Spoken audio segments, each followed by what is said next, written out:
If you want to use Pro mode in the camera on the Motorola Edge 60 Pro, then first of all, of course, we're gonna open the camera, and over here we're gonna swipe all the way here to the Pro mode.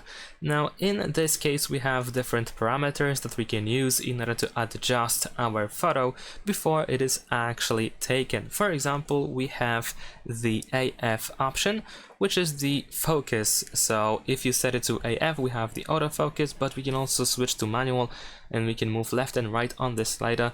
If you go to the left, we have the macro photo focus, so focus on small objects, and if we move to the right, we have focus on bigger objects. And besides that, we can of course move all the way to the left in order to set it to automatic again. Then we have the white balance. So white balance allows you to adjust the color temperature, so whites look white and the colors look natural. So in this case, once again, we can just move left and right in order to apply the white balance, to adjust the white balance, and move it once again all the way to the left in order to set it to automatic.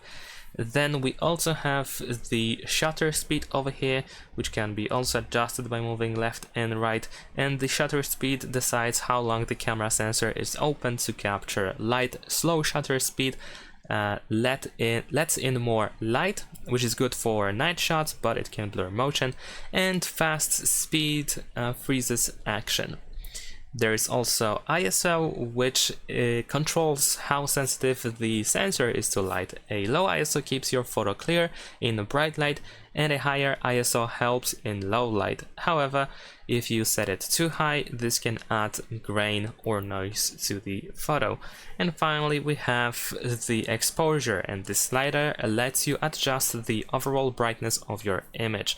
So you can just make the photo darker or brighter, and this is the only parameter that cannot be set to automatic, so you pretty much always have it manual. Besides that, we can find some additional options which can be considered as unique for the Pro mode. In this case, we have the format that we can use to save the photo. By default, we use JPG. However, we can also switch to the RAW format, which allows you to better processing possibilities, pretty much. We can also save in both formats if needed.